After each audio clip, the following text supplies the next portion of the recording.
So let's talk about this, Tom. Let's talk about this satellite office that you've been, just dropping little. Sure. Yeah. I have a philosophy that the people create the policies that policymakers implement. Sure. And so on the campaign trail, I heard a lot about the fact that the northeast part of my precinct felt neglected. They felt like the county didn't do anything for them. And if you look at my precinct from IH10 as a dividing line, everything north of 10 is twice the population of everything south of 10, like near Elmendorf. It's pretty rural. So they were right. They were frankly right. And so one of the things that we were looking at was the sheriff's substation. And the sheriff actually told me, well, the land cost to buy these 7 acres is about $1 million because it's off of 1604. It's really good frontage. But to buy the whole 52 acres is about $3 million. And I said, well, we could put other resources of the county because the county has been kind of in the background. Nobody really knows what we do, and we need to be more accessible to the people and put our resources closer. So I was able to get the support of Commissioner's Court to acquire the 52 acres. And we've got a lot of leverage. University Health System has said that they will pay for half of the land costs. Wow. Right? So a $3.4 million purchase goes to $1.7 for the taxpayers. University Health System will put the first Northeast clinic. I looked at the whole. That's one of the things I look at on a macro level. Where are my public safety facilities? Where are my hospitals? So there was nothing in the Northeast. It was 11 to 14 miles before there was a university health clinic. You pay taxes on your tax bill for the university system anyway. Yeah, you see it. Mm-hmm. But there was no clinic there. So they're going to do an urgent and family care clinic. They're talking about doing some pediatric stuff there too. But then I got another point of leverage. We found out that we were renting the Justice of the Peace and the Constable's office at the tune of $500,000 a year.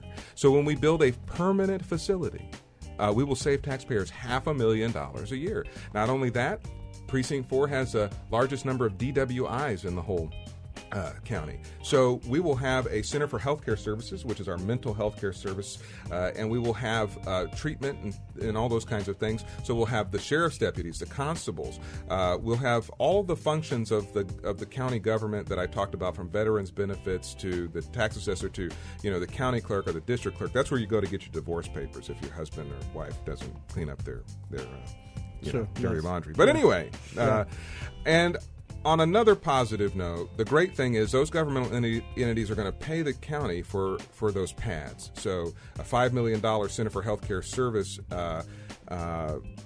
spot will be partly paid for. So we're really leveraging a lot of dollars. And guess what? We're doing something that the county has never done before. I'm a business guy, so I thought about how valuable that frontage is. Yeah. Right next to Randolph. So where is it exactly? Tell me demographically. Yeah, Rocket Lane. I know exactly what that is. Okay. Right, you can see the D.W. Rutledge Stadium of Judson, sure, and 1604. And so the Randolph landing strip is kind of behind us, sure, and then you've got Boysville across from us. Right. And so it's all just rural land, and we want to protect the mission. That's one of the things I've been working on. Protect that mission. And one of the things that we'll have is retail. A lot of the residents complain to me that they don't have nice restaurants, to sit down places. I've got market studies from the city of Calvert that show that there's a lot of retail power. A lot of people don't realize that Randolph is the 6th largest employer in our county.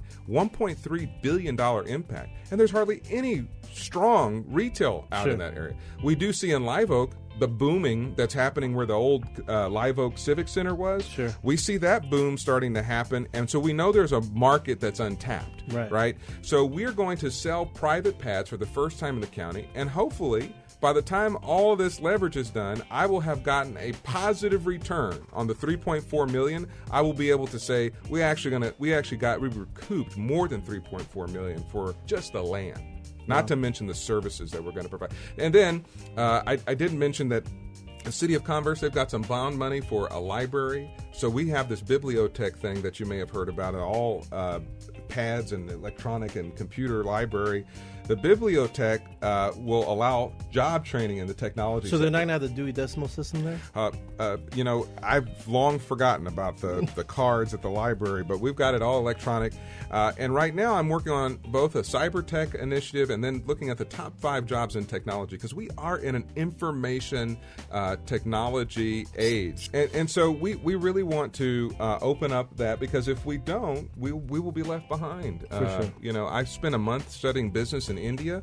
with the Rotary Foundation. And, you know, every kid in India, you ask them in the schools, what do you want to do? They're all engineer, doctor, engineer, doctor. And I believe them, because those young people have seen how by becoming those professions, they actually change their whole family's lives. We sometimes take education for granted in America, and that's why I'm excited to work with the Judson Independent School District on this natatorium. So one of the things that I can't guarantee it yet, but we're going to work real hard. We'd like to get a $12 million natatorium for regional swimming competitions to be at the 52-acre campus, and the 52-acre campus will also have the county's first Veterans Park. That's what I want to hear. We're very excited about the Veterans Park. Tell me a little bit more about the Veterans Park. Well, you know, Cibolo, which is in my precinct, has the most veterans in all of the region. Sure. And, of course, Cibolo is split between Guadalupe and Bexar County. Oh, I know.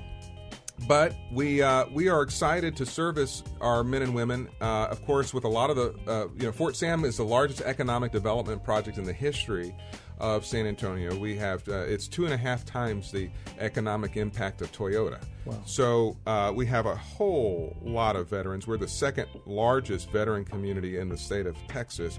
And, the way we want to parkscape the 52 acres is such that people will be able to walk the retail, the park, the office space, our folks from the sheriff's department, will have a little recreation. We may have some on the retail side, what I call ancillary medical, so maybe a physical therapist or what have you, and we can integrate the parkscape with exercise equipment and things of that nature. But we'd like to raise money for statues and do something really nice, maybe with the water in the natatorium for the Veterans Park. So we've got some engineering, architecture, and visioning to do, but it's going to be a real place that people will be very proud of.